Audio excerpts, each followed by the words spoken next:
The steady patter of rain against the old roadside diner's awning mingled with the slurping sounds of my noodles.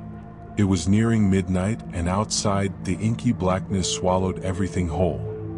The weak yellow light from the single bulb in the diner cast long shadows across my weary, lined face, highlighting the deep-set eyes that held countless stories from the road. It had happened 10 years ago now. A night when the rain poured down relentlessly, and the wind howled in gusts that seemed determined to tear my poor car apart. I was on the road from Glasgow to Inverness, the last leg of my day. The road was deserted, the only sound the rain lashing against the windshield. Then I reached the winding Cairngorms Pass, notorious for its fog and accidents. I paused for a moment, took a deep breath, and the memory of that terrifying night flooded back. That's when I saw a figure standing by the side of the road, illuminated by the faint glow of my headlights. At first, I thought it was a trick of the rain and wind.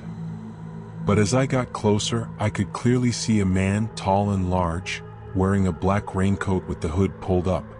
In the middle of the night, in this desolate place, who would be standing there? I pulled over and lowered the window. The cold wind whipped into my face, carrying a damp chill and an indescribable metallic scent of earth. The man said nothing, just gave a slight nod before opening the back door and getting in. He sat silently in the back seat, a dark shadow blending into the darkness. For the rest of the journey, the mysterious passenger didn't utter a single word. I glanced in the rearview mirror a few times, only seeing the tall figure shrouded in the black raincoat, his face completely obscured. He simply raised a hand to indicate turns, his fingers long and bony like dry twigs. As I approached the hairpin bend near the summit of the pass, I saw a strange sight.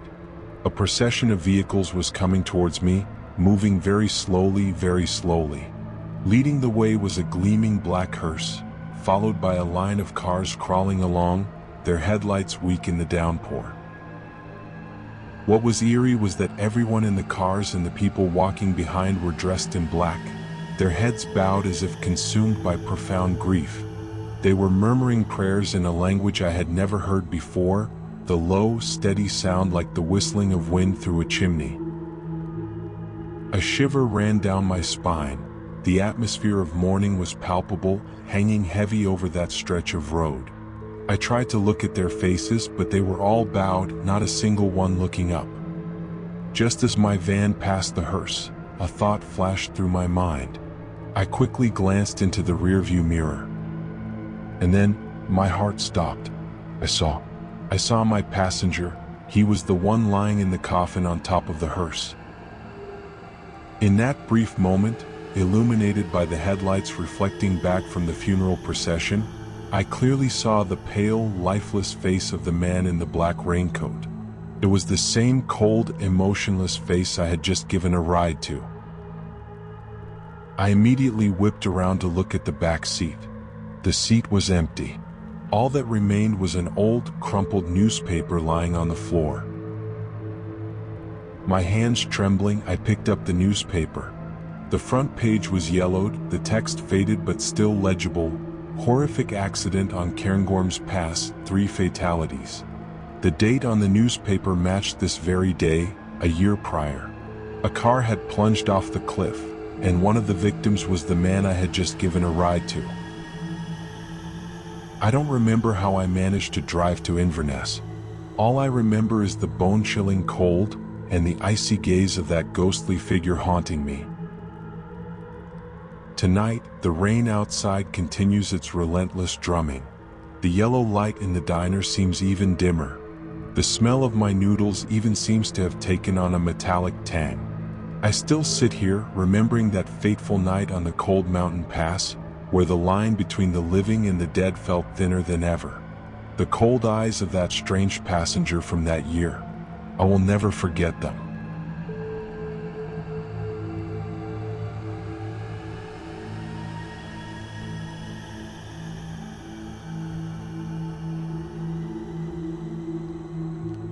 Autumn rain in the English countryside always carries a melancholic beauty, but for me, it was the prelude to terrifying nights. I remember vividly the first diary entries I wrote, trying to rationalize the strange tapping on my window whenever it rained. October 14th. Another sleepless night. The persistent autumn rain tapped relentlessly at my bedroom window. At first, I thought it was just large raindrops driven hard by the wind against the glass. This old house isn't as airtight as it used to be, and the small rhythmic clicks were enough to pull me from my light sleep. I tried to ignore it, burying my head deeper into the pillow, but it was no use. The heavier the rain, the clearer and more deliberate the tapping became. October 18th. It's been raining non-stop for the past few nights. The tapping on the window continues to haunt me. Yesterday I got up to check. There aren't any tree branches that reach the window of this second-floor bedroom. The wind isn't strong enough to make such a sound either. Perhaps I'm just tired and imagining things. A hot cup of tea and a book might help me sleep better. But the truth is, deep down, I'm starting to feel uneasy.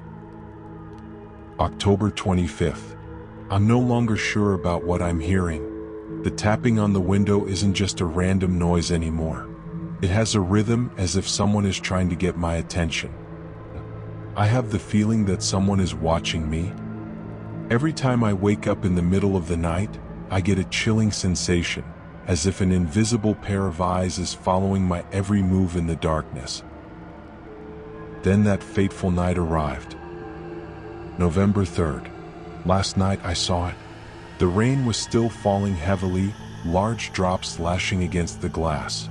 When I woke up to the familiar tapping, I inadvertently looked out the window.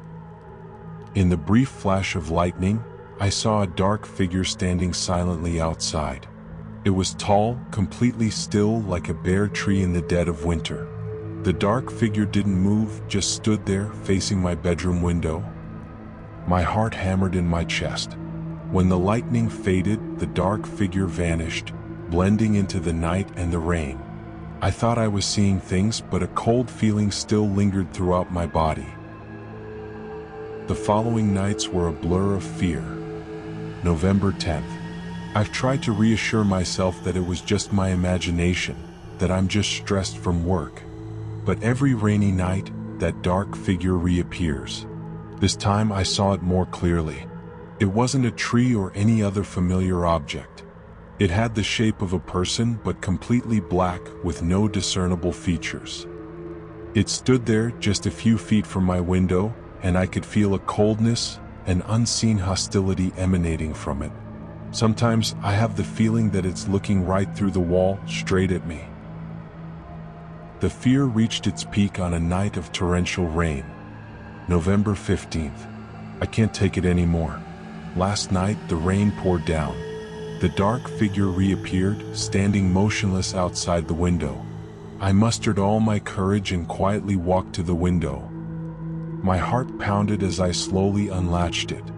The whistling wind and the rush of rain flooded the room, bringing with them an icy chill. I creaked the window open and looked out. Only inky blackness and driving rain. No one was there. No sign of the dark figure. I looked left, right, up, down, completely empty. Letting out a relieved breath, I closed the window and latched it shut. But as I turned away, my eyes froze. On the just closed window pane, right where the dark figure usually stood, was a handprint. A wet handprint, 5 clear fingers, as if someone had just touched the glass from the outside. But how could that be? I had just checked and there was absolutely no one there. An icy shiver ran down my spine. My trembling hand reached out to touch the wet mark on the glass, cold and damp. The following days were living hell. I lived in constant fear, afraid to sleep, always dreading the moment the dark figure would appear again. I tried to seek help, but everyone thought I was hallucinating. And then the final night arrived. November 20th. Rain, the tapping, it's here again. I can't. I've tried. I've prayed. But it's still there, right outside, staring. I can hear breathing, right next to the window. No way. I still remember that last night vividly. The rain fell relentlessly, and the tapping on the window became more frantic and terrifying than ever before. I tried to hide under the covers, clamping my ears shut, but the tapping pierced through everything as if trying to break down my last defenses. Then I heard the breathing, a wheezing, cold breath coming from right outside the window. I didn't dare to look, but I knew it was there, that dark figure. Suddenly, everything went silent. The rain still fell, but the tapping and the breathing were gone. I slowly pulled back the covers, looking around the dark room. Everything was as it should be. But then I felt a rush of icy air on the back of my neck. A chilling sensation, as if someone was standing right behind me, very close. I didn't dare to turn around. I knew, I was certain that the dark figure had come inside. That's all I remember. The next morning, my diary was found on the floor, the last page smeared with moisture. As for me, no one ever saw me again. The old house still stands there in the quiet countryside, but whenever it rains, the locals still tell each other stories about the strange tapping on the window and the mysterious dark figure behind the pane.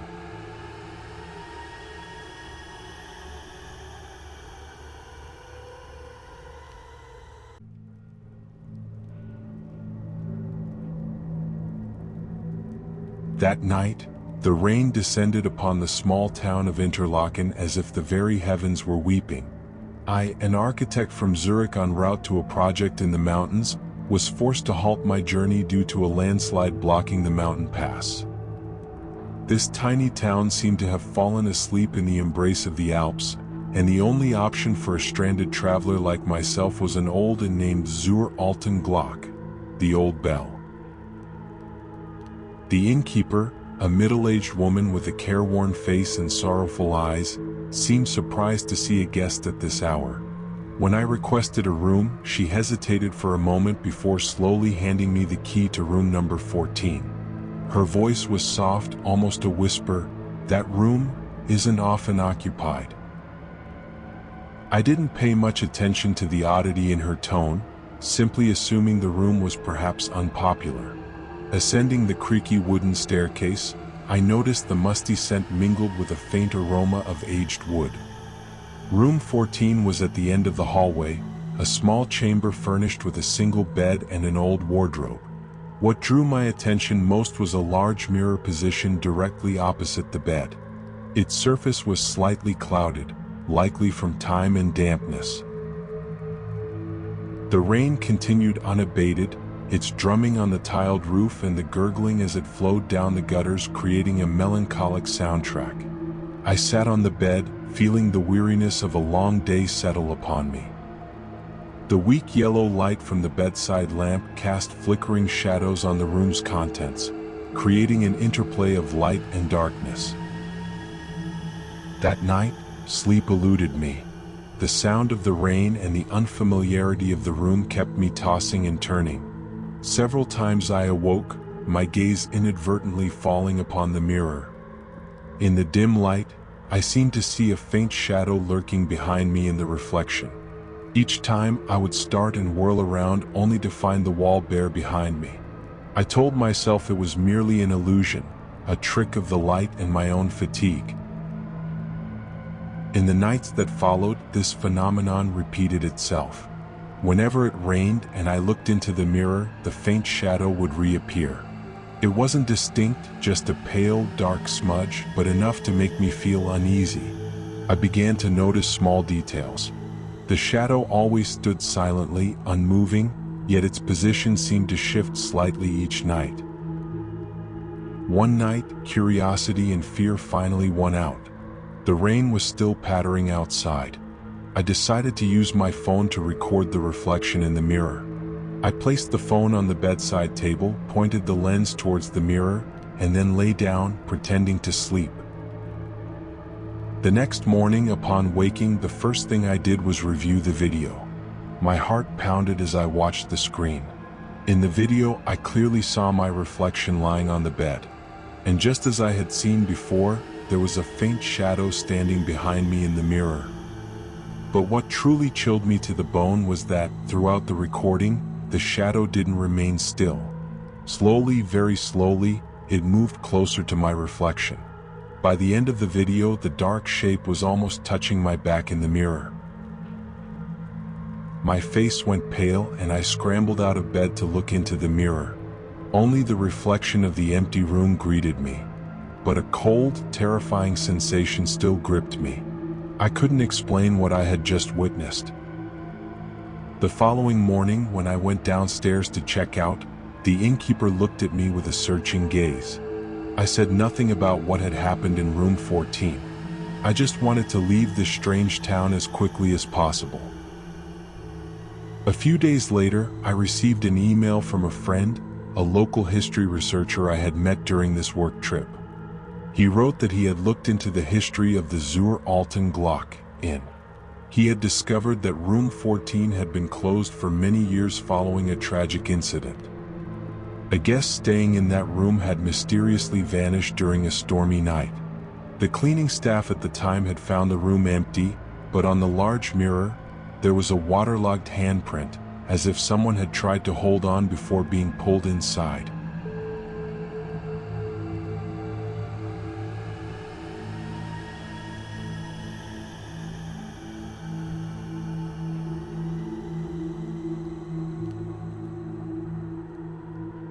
I heard this story from a friend who once had the occasion to visit a small coastal village in Ireland. He recounted that one stormy night, while taking refuge in a cozy little inn, he overheard a disturbing tale about a family living in the area. The story went that there was a young mother named Aoife who was trying to lull her young son, Liam, to sleep during a ferocious rainstorm. Outside, the wind howled like lost souls, and the rain lashed against the windows like 1,000 insistent fingers tapping relentlessly. Liam, a boy of about 5 with wide, innocent eyes and fair, almost flaxen hair, suddenly spoke, his voice thick with sleepiness. "Mommy, who's crying outside the window?" Aoife smiled softly, gently stroking her son's hair. "That's just the rain, love. It's raining so hard it sounds like crying." But Liam remained unconvinced. He rubbed his eyes and peered towards the darkened window. "No, Mommy. I can really hear crying. It sounds very sad." At first, she thought it might be the wind whistling through a crack in the door or perhaps some animal making a noise. But the crying grew clearer and clearer, as if someone was standing right outside the door, weeping in the downpour. Unable to bear the curiosity and growing unease, Aoife gently slipped out of bed and crept to the window. She peered out. The heavy curtain of rain obscured everything, but in a brief moment, when a flash of lightning tore across the night sky, she caught a fleeting glimpse of a small figure darting across the porch. The figure was tiny, almost childlike, and it vanished as quickly as it had appeared. Aoife opened the door and looked out, the cold wind and damp air rushing into the room. "Is anyone there?" she called softly. But only the sound of the rain answered her. There was no one there. Just cold raindrops falling on the doorstep and small puddles shimmering in the light spilling from the living room. She closed the door, her heart filled with bewilderment and a vague sense of dread. In the nights that followed, Liam would often ask about the crying outside the window whenever it rained. Aoife always tried to explain it away as just the rain or the wind. But even she wasn't so sure anymore. The faint sobbing persisted from the porch on stormy nights, and sometimes she would catch another fleeting glimpse of that small shadow in the darkness. One night, the rain poured down more fiercely than ever before.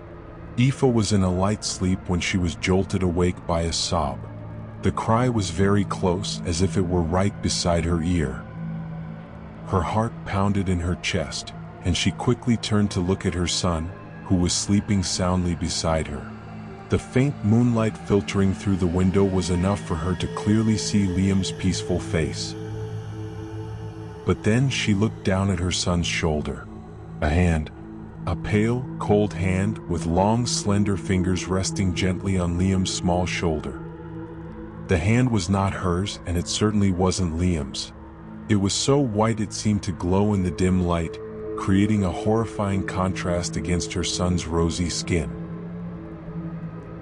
A silent scream caught in Aoife's throat. She didn't dare move, didn't dare breathe. She just stared at the strange hand resting on her child, while the crying continued to echo from somewhere out in the rainy night. Finally, with every ounce of strength she possessed, Aoife gently lifted the cold hand from Liam's shoulder. It was weightless, ethereal, as if it were merely a fleeting image. She pulled her son close, holding him so tightly it almost hurt.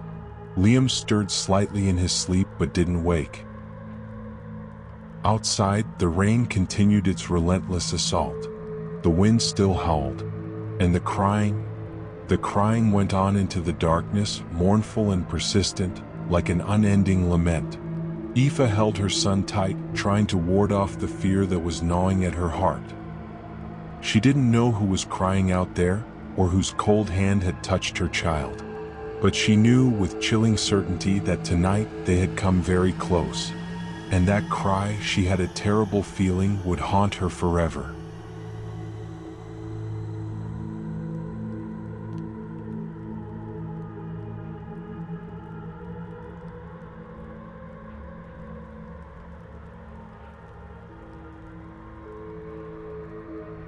We, a group of adventurous university students, decided to spend our spring break exploring the rugged wilderness of the Appalachian Mountains. The small village we chose as our base lay deep within a secluded valley, where cell phone reception flickered like the conscience of a guilty soul. On our very first night, as we sat around a crackling fire in our rented cabin, the elderly landlady, her voice trembling slightly, told us a chilling story.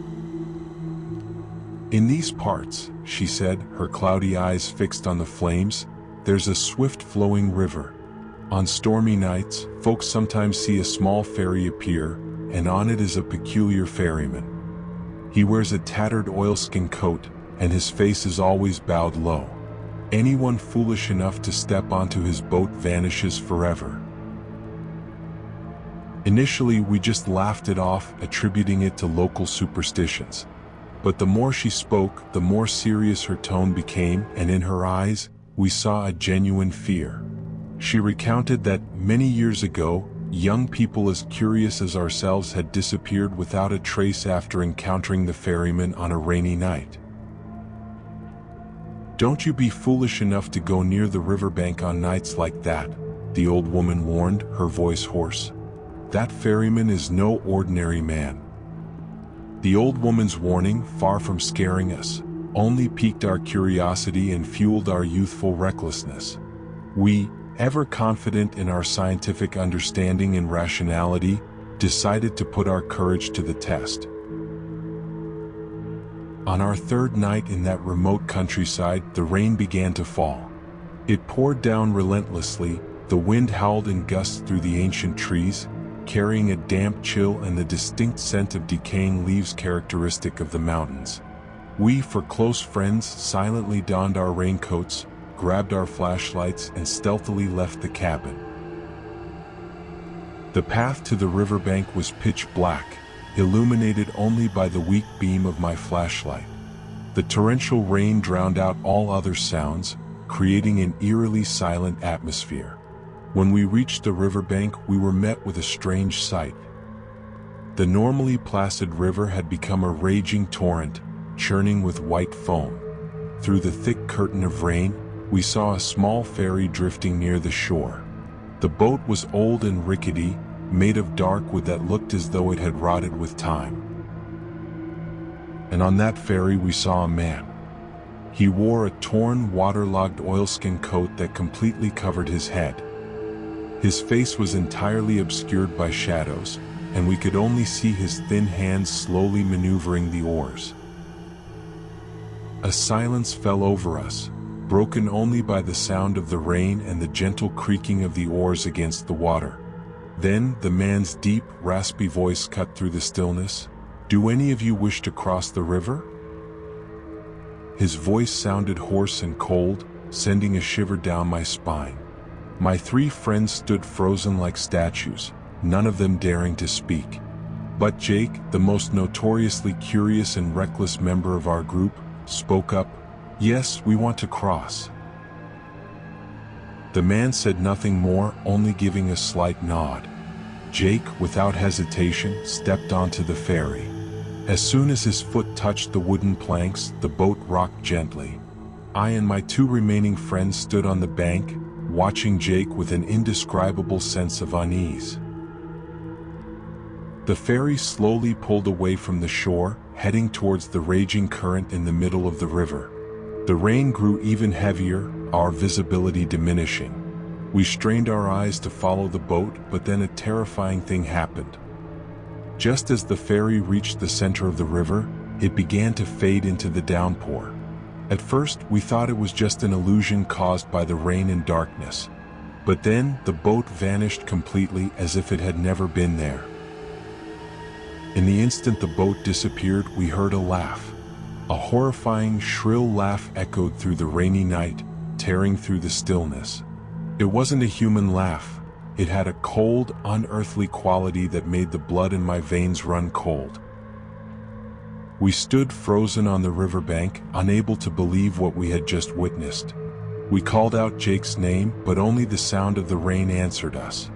We shone our flashlights across the river's surface, but there was no sign of the boat or Jake. Jake was never found. We reported it to the police, but after days of fruitless searching, they had to give up. The locals, when they heard our story, just shook their heads sadly.